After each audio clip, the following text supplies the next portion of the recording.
स्वागत है आप सभी लोगों का। आज मैं इस वीडियो के अंदर बात करने वाला हूं कजाकिस्तान प्रो शो के रिव्यू और रिजल्ट्स के बारे में। क्या परफॉर्मेंस निकाल के दिखाई हमारे इंडियन एथलीट्स ने, क्या प्लेसिंग लेकर आए हैं। साथ ही में मैं बात करने वाला हूं मेंस फिजिक डिवीजन के बारे में सिर्फ, और साथ ही में मेडल विनर्स और एक इंडियन एथलीट ने प्रो कार्ड भी जीत लिया है। तो बहुत ही बड़ी खबरें हैं और बहुत सारी चीजें बात करने को इन डेप्थ के अंदर मैं बढ़ने वाला हूं और आप लोगों के साथ डिस्कशन करने वाला हूं। तो फिर बिना किसी देरी के हम लोग इस वीडियो को शुरू करते हैं।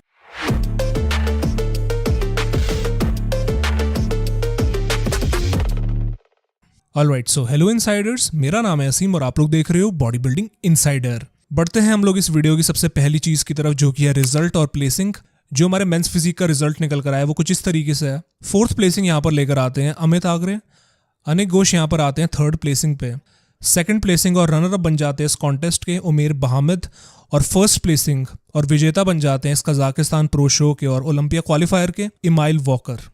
और इससे पहले कि मैं आपको अपने थॉट्स बताऊं और मैं आपको अपना एक्चुअली के अंदर बताऊं क्या मेरे को ये रिजल्ट ठीक लगा या फिर कंट्रोवर्शियल लगा, मैं सहमति रखता हूं कि नहीं रखता, उससे पहले हम लोग बात कर लेते हैं इंडिविजुअल राउंड के बारे में। और इंडिविजुअल राउंड के अंदर मैं सिर्फ और केवल इंडियन एथलीट्स के बारे में बात करूंगा और उनकी फिजिक मेरे को कैसी लगी, इंप्रूव थी, जो भी था, जैसा भी लगा, वो मैं आपको सब कुछ बताने वाला हूं। तो फिर चलिए हम लोग अपने इंडिविजुअल राउंड की तरफ बढ़ते हैं। मैं यहाँ पे शुरुआत करना चाहूंगा अनिक की पोजिंग के साथ। अनिक की पोजिंग मेरे को यहाँ पे जो है, जब वो अपनी इंडिविजुअल पोजिंग करने के लिए यहाँ पर आए थे तो मुझे ऐसा फील हुआ कि कहीं ना कहीं अनिक अपने बेस्ट पर नहीं आए हैं। अब मैं किस आइडिया से कह रहा हूँ कि अनिक अपने बेस्ट पर नहीं आए थे, मुझे ऐसा फील हुआ कि अनिक अपनी कंडीशनिंग के टर्म्स पे बेस्ट पर नहीं लग रहे थे। अगर आप सेपरेशन देखोगे उनकी पूरी बॉडी पे तो कहीं ना कहीं वो चीज़ मिसिंग लग रही थी। जो एक एलिमेंट होता है डिटेल्स का, जो सेपरेशन होती है, वो चीज़ मुझे अनिक की फिजिक पे कहीं ना कहीं मिसिंग लग रही थी। ड्राइनेस की भी बात करी जाए तो वहाँ पे इतने ज़्यादा वो ड्राई और जिसे कहते हैं कि एकदम कंडीशनड और रिप्ड जो फिजिक होती है स्टेज पर, वो मुझे नहीं नजर आ रही थी अनिक की तरफ से। But on the other hand जो उनकी फुलनेस है, जो अनिक का एक तरीके से ट्रम्प कार्ड है जिससे वो शोज जीतते और डोमिनेट करा करते हैं और अपने कंपटीशन को बीट कर देते हैं, वो चीज़ है उनकी फुलनेस। मुझे यहाँ पे अनिक की फुलनेस डिसेंट लग रही थी, बिल्कुल ओवर द टॉप नहीं लग रही थी जिस फुलनेस के लिए वो जाने जाते हैं। और अपने सिग्नेचर फुलनेस होती है ना एक, जो एकदम राउंड और ग्लाइकोजन से भरी हुई मसल होती है, वो हमको अनिक की तरफ से इस वाले शो में कहीं ना कहीं मिस्ड लग रही थी। हालांकि अभी आपको उनकी मसल्स राउंड दिखेंगी, वो तो ऑब्वियसली दिखेंगी। इवन जब वो फ्लैट नजर आ रहे थे अपनी अपडेट्स में, अनिक उन अपडेट्स में भी काफी राउंड थे, तो यहाँ पे और ज्यादा वो राउंड आ सकते थे, मुझे ऐसा फील हुआ। यहाँ पे एक तरीके से मैं कह सकता हूँ कि मिस्ड अपॉर्चुनिटी थी अनिक की तरफ से, बट कोई बात नहीं। बैक के बारे में बात करते हैं। आधी बॉडी के बारे में तो बात कर ली, फ्रंट साइड से बैक के बारे में बात करें तो अनिक की बैक मेरे को यहाँ पे अच्छी लग रही थी। वंस अगेन उनका एकदम स्ट्रॉन्ग पॉइंट नहीं है, it is not a strong pose for Anik. उनकी बैक मैं देखना चाहता हूँ और ज्यादा डिटेल्स। हालांकि यहाँ पर जो है आपको उनकी पोजिंग जो है इंडिविजुअल पोजिंग के अंदर उनकी बैक आपको पसंद आई, बट वेट करो जब आप उनको कंपेयर करोगे दूसरे एथलीट्स के साथ, तब आप लोग अपना जजमेंट पास करना। अनिक की बैक मेरे को यहाँ पे डिसेंट लग रही थी। उसके बाद वो ट्रांजिशन करते हैं फ्रंट पोज पे, और फ्रंट पोज पे वो जिस तरीके से ट्रांजिशन करते हैं, आपको याद आ रहा होगा वो कौन सा एथलीट करते हैं, रायन टेरी। तो रायन टेरी वाली हमको जो है पोजिंग रूटीन इस बार अनिक की तरफ से देखने को मिली है, और डिफरेंट टाइप की पोजिंग रूटीन अनिक ने दिखाई है। तो अनिक मेरे को यहाँ पे अच्छी शेप के साथ लगे। मसल मास मेरे को अनिक का बहुत ही अच्छा लगा और सफिशिएंट लगा इस वाले डिवीजन के लिए। साथ ही में कंडीशनिंग की बात करी जाए तो यहाँ पे मेरे को कंडीशनिंग उनकी डिसेंट लगी। Not the best conditioning, but एकदम ऑफ भी नहीं आए थे, बिल्कुल भी ऐसा नहीं था कि एकदम सॉफ्ट लग रहे थे, डिसेंट लग रहे थे कंडीशन के मामले में। आई स्टिल वांट टू सी और ज़्यादा डिटेल्स उनके कोर एरिया पे, खासकर जो उनका ऑब्लीक एरिया है और साथ में जो उनके डीप एप्स अगर हमको देखने को मिलेंगे तो definitely he will be a threat. तो यहाँ पे जो है मेरे को अनिक की फिजिक इस तरीके से मुझे लगी। इसी के साथ मैं यहाँ पे बात करना चाहूंगा अमित आगरे के बारे में। हम नेक्स्ट एथलीट की तरफ बढ़ते हैं। इन्होंने ऑलरेडी क्वालिफाई करा हुआ इंडिया से ओलंपिया के अंदर, इसी साल करा था, बट अनफॉर्चुनेटली नहीं कंपीट कर पाए थे वहाँ पे। ये इनका दूसरा प्रो शो था। तो अमित यहाँ पे किस तरीके की फिजिक लेकर आए और मुझे उनकी फिजिक कैसी लगी उसके बारे में हम लोग चर्चा कर लेते हैं। तो दोस्तों अमित की फिजिक मेरे को यहाँ पे, मैं सही बताऊं तो मुझे बहुत अच्छी सेपरेशन के साथ, बढ़िया डिटेल्स के साथ हमको यहाँ पे नजर आ रही थी। जो मुझे शिकायतें अनिक की फिजिक में थी कि वो डिटेल्स और सेपरेशन मिस करके आए थे, यहाँ पे मेरे को अमित की फिजिक वहीं पर मुझे बिल्कुल बहुत बढ़िया कंडीशन के अंदर लग रही थी। इट वाज सेपरेटेड, उनकी चेस्ट के अंदर स्ट्राइएशंस आए हुए थे। इवन जो उनका मिड सेक्शन है, मैंने आपको बोला था कि अपडेट्स के अंदर वो काफ़ी अपना गट को रिलैक्स कर रहे थे। यहाँ पे जब परफॉर्मेंस अपनी निकाल के दिखाते तो उनके एब्स यहाँ पर, उनका जो कोर एरिया है वो बिल्कुल टाइट था, बिल्कुल अपने वो जो है पोजेस को निकलने नहीं दे रहे थे। He was holding his poses. इस वाले शो में मेरे को अमित बढ़िया कंडीशन के अंदर लग रहे थे। साथ ही में जो एक पेपर थिन मसल होती है ना, पेपर थिन स्किन होती है जो मसल के साथ एकदम चिपटी हुई होती है, वो यहाँ पे हमको अमित ने निकाल के दिखाई और मैं उनकी परफॉर्मेंस से एक्चुअली में काफी इंप्रेस हुआ हूँ। कॉन्फिडेंस की बात करी जाए तो यहाँ पे अमित मेरे को काफी अच्छी कॉन्फिडेंस के अंदर नजर आए, पोजिंग काफी अच्छी तरीके से कर रहे थे, ही वॉज होल्डिंग, कॉन्फिडेंस उनका बढ़िया था, स्टाइल उनका बढ़िया था। मैंने आपको पहले ही बोला कि मेरे को अमित का स्टाइल बहुत ही अच्छा लगता है, जिस तरीके से वो अपना आपको प्रेजेंट करते हैं स्टेज पे, which is a very important aspect, और इसके बारे में ज्यादा कोई एम्फोसाइज ही नहीं करता है। हालांकि अगर मैं क्रिटिसिज्म की बात करूँ यहाँ पे मेरे को अमित की जो फिजिक है वहां पे फुलनेस में और देखना चाहता था थोड़ा, और अगर ये अपना मसल मास अगर ऐड करके आते या फिर फुलनेस इनकी मसल्स पे अगर और ज़्यादा होती, सो आई थिंक आर्ग्यूबली इनका बेस्ट पैकेज होता है इस वाले शो में। बट कंडीशनिंग के मामले में मेरे को इनकी one of the best conditioning लगी। बैक के बारे में बात करी जाए अमित की, तो मेरे को अमित की बैक जो थी यहाँ पे अच्छी सेपरेशन यहाँ पे शो कर रही थी। यहाँ पे अमित की back, even in the updates मैंने इनकी बोला ही था कि यार अच्छी बैक इनकी लगती है मेरे को। इन्होंने परफॉर्मेंस के अंदर निराश नहीं करके दिखाया, मैं इतना बोल सकता हूँ। और साथ ही में एक और पॉइंट मैं बोलना चाहूंगा कि जो अमित की लेग्स है वहां पे ये डेफिनेटली और मसल मास ऐड कर सकते हैं। वो एक ऐसा एलिमेंट है जो इनकी फिजिक को एक कंप्लीट लुक देगा फ्रंट साइड से। जब ये अपना पोज हिट करेंगे तो डेफिनेटली जो एक स्वीप होता है क्वाड्स में वो हमको देखने को मिलेगा। और जजेस भी ये चीज प्रेफरेंस देते हैं मेंस फिजिक में कि ये कंप्लीट बॉडी होनी चाहिए ऊपर से लेकर नीचे तक। तो यहाँ पे मैं अमित की तरफ से आगे वाली शोज के अंदर मैं अच्छी लेग्स एक्सपेक्ट कर रहा हूँ। और ये दोस्तों मेरा कुछ रिव्यू रहता है अमित की फिजिक के बारे में इस वाले कजाकिस्तान प्रो शो में। मैं काफी इंप्रेस हुआ हूँ, बट कुछ 2-3 चीजें जो कि वो इंप्रूव कर सकते हैं। इसी के साथ मैं यहाँ पे बात करना चाहूंगा उमेर बहामद के बारे में। और उमेर दोस्तों यहाँ पर एक बैलेंस फिजिक होती है ना, अनिक और अमित के बीच में जो एक बैलेंस फिजिक थी, मेरे को यहाँ पे उमेर की फिजिक में वो चीज नजर आई। यहाँ पर उमेर यहाँ पे एक बैलेंस लुक लेकर आए थे, मसल वॉज ऑन पॉइंट, इतनी ज्यादा उनको मसल्स की जरूरत नहीं है, उनका अच्छा खासा मसल मास है उनके शरीर पे।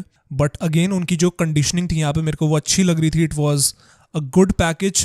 पेपर थिन स्किन उनकी भी नजर आ रही थी। यहाँ पे उनकी चेस्ट पर आप लोग देख सकते हो कि आपको अच्छे खासे डिटेल्स और वैस्कुलैरिटी आपको उनकी शोल्डर्स पे नजर आ जाएगी। और एक तरीके से दोस्तों जो एक स्टडी तरीके से पोजिंग होती है ना, वो हमको यहाँ पर उमेर ने करके दिखाई है। बिल्कुल हड़बड़ाहट में पोजिंग नहीं कर रहे थे, ठहर के स्टडीली पोजिंग कर रहे थे। He was conditioned, ripped physique जो होती है। पर मैं यहाँ पे डिटेल्स देखना चाहता था इनके कोर एरिया पे, खासकर जो इनके एब्स अगर और ज्यादा गड्ढे वाले होते या फिर आप कह सकते हो कि डीप होते, डीप कट्स इनके एब्स पे होते, तो डेफिनेटली एक वेलकम इंप्रूवमेंट होता है इनकी ओलंपिया के पैकेज के साथ। काफी सिमिलर लगा मेरे को इनका पैकेज ओलंपिया के साथ, but a little bit more conditioned. और साथ ही में अगर इनके ओब्लिक्स और इनके एब्स पर अगर और डीप सेपरेशन और डीप कट्स होते तो मैं आपको बोल सकता हूँ कि एकदम डोमिनेटिंग इनका पैकेज रहता है इस वाले शो में। बट नॉनदलेस उमेर ने भी बढ़िया परफॉर्मेंस निकाल के दिखाई है इस वाले शो में। अब इसके बाद हम लोग बात कर लेते हैं कंपैरिजन और कॉल आउट्स के बारे में। पहली कॉल आउट से हम लोग शुरुआत करते हैं और यहाँ पे कुल मिला के 6 एथलीट्स को बुलाया जाता है, जिसमें से कि टॉप 4 की बात करी जाए तो उन टॉप 4 में से 3 एथलीट्स अपने इंडिया के ही होते हैं, जहाँ पे कि उमेर देखे जाते हैं, अमित आगरे और अनिक घोष, और साथ में माइल वॉकर जो बाहर के एथलीट है। तो ये हमारा कुछ टॉप 4 और फर्स्ट कॉल आउट का हिसाब किताब रहता है। और यही सेम कंपैरिजन और एथलीट्स के बीच में करवाया जाता है फाइनल कॉल आउट में। तो हम लोग सीधा बात कर लेते हैं फाइनल कॉल आउट में, क्योंकि फर्स्ट कॉल आउट में बात करने का कोई फायदा नहीं है। फाइनल कॉल आउट के अंदर जो सेम एथलीट्स को बुलाया जाता है उसमें से डेड सेंटर पर होते हैं ये 2 एथलीट्स, इमाइल वॉकर और उमेर बहामद। तो ऑब्वियसली यहाँ से हमको आइडिया हो जाता है कि फर्स्ट और सेकंड का कंपैरिजन किसके बीच में हो रहा है। और साथ ही में देखा जाता है अनिक घोष को, जो कि उनके साइड पे खड़े हुए हैं उमेर बहामद के। और साथ ही में यहाँ पे देखा जाता है कि अमित आगरे को साइड से बुला के बीच में सेंटर में थोड़ा कर दिया जाता है नेक्स्ट टू इमाइल वॉकर। और ये कुछ पोजीशनिंग रहती है फाइनल कॉल आउट की। और यहाँ पे शुरू हो जाता है कंपैरिजन की यहाँ पे बात करूं तो मैं सीधा चैंपियन के बारे में बात करता हूँ इमाइल वॉकर की। तो इमाइल वॉकर की मेरे को यहाँ पे फिजिक सही बोलो तो इतनी स्टैंड आउट नहीं कर रही है, एक्सेप्ट द स्ट्रक्चर। यहाँ पे मुझे उनकी फिजिक कहीं ना कहीं बहुत फ्लैट सी नजर आ रही है। उनकी चेस्ट वाली साइड से उनके डेल्ट्स काफी मेरे को वो लग रहे हैं, फ्लैट लग रहे हैं नेक्स्ट टू उमेर बहामद, जो कि बहुत मसल मास कैरी करते हैं और अच्छा खासा मसल उनके फ्रेम पर है उमेर बहामद के। यहाँ पे मैं कहूँगा कि कहीं ना कहीं मेरे को इमाइल वॉकर स्किनी से लग रहे हैं नेक्स्ट टू उमेर बहामद। खैर वो अलग बात है। इन टर्म्स ऑफ साइज और डेंसिटी यहाँ पे लिटरली इमाइल वॉकर मार खा रहे हैं हमारे इंडियन एथलीट्स के सामने। कंडीशनिंग वाइज मेरे को यहाँ पे सबसे अच्छे जो पूरे कंडीशन लग रहे हैं इस पूरे कॉल आउट के अंदर, वो मुझे अमित आगरे लग रहे हैं। Amit is looking condition, but कहीं ना कहीं जो उनकी हाइट है और जो उनका मसल मास है वो यहाँ पे मुझे लगता है कि उनको तंग कर रहा है। हालांकि अमित आगरे एक बढ़िया कंडीशन लेकर आए हैं, बट कहीं ना कहीं जो एक स्टेज प्रेजेंस होती है वो यहाँ पर उनको तंग कर रही है। यहीं पे मैं बात करूं यहाँ पे अनिक घोष के बारे में, तो अनिक मेरे को यहाँ पे इस वाली कॉल आउट के अंदर कहीं ना कहीं वॉटरी से नजर आ रहे हैं। जब आप अनिक को इंडिविजुअल राउंड में देखोगे तो आपको डिसेंट लगेंगे, बट असली जो कंपैरिजन होता है, जो एक कंडीशनिंग का फर्क आता है, वो आपको दूसरे एथलीट्स के साथ कंपैरिजन के बाद ही पता चलेगा। और वो यहाँ पे पता चल रहा है कि अनिक यहाँ पे कहीं ना कहीं वॉटरी से मुझे यहाँ पे नजर आ रहे हैं और लैक ऑफ डिटेल्स उनकी मसल्स पे नजर आ रही है। तो यहाँ पे दोस्तों इसके बाद हम लोग ट्रांजिशन करते हैं बैक पोज पे। और बैक पोज जो यहाँ पे मेरे को सबसे बढ़िया लग रहा है वो यहाँ पे मुझे लग रहा है उमेर बहामद और अमित आगरे का। अगर आप लोग इन दोनों की बैक देखोगे तो यहाँ पे कंडीशनिंग आपको अमित की बैक पे नजर आ जाएगी, और वहीं पे जो एक कंप्लीट बैक होती है, जो एक बढ़िया बैक होती है, वो यहाँ पे आपको उमेर की नजर आ जाएगी। और किसी एंगल से मेरे को यहाँ पे माइल वॉकर की बैक बढ़िया नहीं लग रही है। इट इज लुकिंग क्वाइट अजीब सी लग रही है यहाँ पे, एकदम वेल डिफाइंड मसल्स नहीं। अगर आप उनके ट्रैप्स देखोगे तो यहाँ पे लिटरली उमेर उनको खा रहे हैं बैक के मामले में, कंडीशन के मामले में उनको अमित खा रहे हैं। तो लिटरली उनका यहाँ पे कोई भी दबदबा नहीं लग रहा है इस वाली फर्स्ट कॉल आउट में। और सही बताऊं तो यार चैंपियन तो वो बने, लेकिन मजा नहीं आ रहा यार उनकी फिजिक को देखने के बाद, जैसे कि एक वाव फैक्टर होता है एक चैंपियन को देखने के बाद। तो ये कुछ कंपैरिजन रहता है इन सारे एथलीट्स के बीच में। अब क्या मैं जो रिजल्ट आया उससे मैं खुश हूँ या फिर सेटिस्फाइड हूँ? मैं बोलूंगा कि यहाँ पे जो रिजल्ट हमारा आया है इस वाले कजाकिस्तान प्रो शो का, मुझे कहीं ना कहीं यहाँ पे चैंपियन से बिल्कुल भी संतुष्टि नहीं है। जो चैंपियन बने हैं इमाइल वॉकर, मुझे लग रहा था कि यहाँ पे इजीली यहाँ पे उमेर बहामद जीत सकते थे, उनको टाइटल मिल सकता था इस वाले कजाकिस्तान का। अब ऑब्वियसली यहाँ पे आर्ग्यूमेंट उठाई जा सकती है कि एक और कंट्रोवर्सी हुई और यहाँ पे उमेर को जीतना चाहिए था, इमाइल वॉकर कंट्रोवर्सी से जीत गए, ऐसे यहाँ पे कमेंट्स पास करे जा सकते हैं। लेकिन मुझे यहाँ पे कहीं ना कहीं लगता है कि यहाँ पे अगर वो जीते भी इमाइल वॉकर तो बहुत लंबे मार्जिन से नहीं जीते, बहुत ही क्लोज का मुकाबला होगा। या फिर लिटरली दोस्तों आप लोग स्वैप कर सकते हो रिजल्ट, और उमेर को आप जिता सकते हो और इमाइल को आप सेकंड पे रख सकते हो या इवन थर्ड पे रख सकते हो, जो भी हिसाब किताब होता है। लेकिन मेरे को यहाँ पे ऐसा लगता है कहीं ना कहीं इमाइल वॉकर यहाँ पे डिजर्व नहीं करते थे जीतना। ये बस मेरा थॉट और मेरी गट फीलिंग है। और इसी के साथ यहाँ पे उमेर जो है क्वालिफिकेशन का मौका गवा तो देते हैं, लेकिन बहुत ही जल्द हमको उमेर नजर आएंगे कम्पीट करते हुए रोमानिया प्रो शो में और उसी के साथ पराग प्रो में, जैसे कि इन्होंने अपनी अपडेट्स में बताया था। मैं अगर फाइनल थॉट्स और अपने कंक्लूजन के बारे में बात करूं तो यहाँ पे एक अलग चीज हमको होते हुए नजर आई। It is a revolution guys कि इंडिया के जो एथलीट्स हैं बाहर जा रहे हैं कम्पीट करने के लिए, और यहाँ पे बड़ी तादाद में, ना केवल एक या कोई दो एथलीट्स हो, बट यहाँ पे 3 एथलीट्स यहाँ पे आए हैं फर्स्ट कॉल आउट में, और ना केवल टॉप 5 बट टॉप 4 के अंदर आए हैं। तो it is a big thing. यहाँ पे मैं कहीं ना कहीं चीज़ें पॉजिटिव नजरिए से भी देख रहा हूँ कि यहाँ पे जो लेवल है हमारे इंडियन एथलीट्स का मेंस फिजिक डिवीजन में खासकर, वो बढ़ रहा है और आगे जा रहा है। और मैंने ये चीज़ पहले बोली थी, कुछ साल पहले बोली थी, 1-2 साल हो गए होंगे, कि मेंस फिजिक का जो फ्यूचर है इंडिया के अंदर वो ब्राइट है और आगे जाके हमको और बढ़िया प्लेसिंग्स देखने को मिलेगी और होपफुली ज़्यादा क्वालिफिकेशंस भी देखने को मिलेंगी इंडिया की तरफ से। तो यहाँ पे वो चीज़ें पूरी होते हुए कहीं ना कहीं हमको नजर आ रही हैं, वो प्रोसेस हमको देखने को मिल रहा है कि यहाँ पे एथलीट्स अब कॉल आउट्स के अंदर आ रहे हैं, फर्स्ट कॉल आउट के अंदर यहाँ पर आ रहे हैं। तो ये चीज़ें मेरे को यहाँ पे पॉजिटिव लग रही है इंडियन एथलीट्स के परस्पेक्टिव से। तो यहाँ से मैं ये कुछ पॉजिटिव चीज़ें मैं निकालना चाहता हूँ इस इवेंट वगैरह से।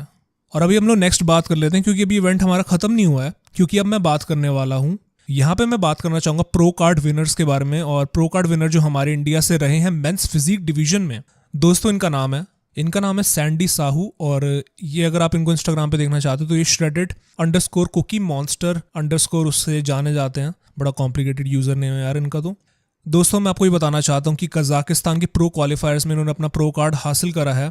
आई बिलीव ये उड़ीसा से बिलोंग करते हैं, और मैं गलत भी हो सकता हूँ, इफ़ आई एम रॉन्ग आप लोग मुझे करेक्ट कर सकते हो। ये उड़ीसा से बिलोंग करते हैं और ये काफ़ी टाइम से जो है प्रो कार्ड की रेस में लगे हुए थे, but finally he has achieved his goal. और मुझे बताते हुए बहुत ही खुशी हो रही है, एक एथलीट ने, खासकर एक इंडियन एथलीट ने यहाँ पे प्रो कार्ड जीत लिया है कजाकिस्तान के प्रो क्वालिफायर्स में। और इनके कोच के बारे में बात करूँ तो इनके कोच का नाम है मुर्तुज़ा, और इनके काफ़ी सारे क्लाइंट्स ने इस वाले शो में कम्पीट करा है। और मैं इनके रिजल्ट्स के बारे में भी बात करूंगा, जो इनके क्लाइंट्स का रिजल्ट था और क्या हमारे इंडियन एथलीट्स ने कैसा परफॉर्म करा था। तो फिलहाल दोस्तों he has won the pro card.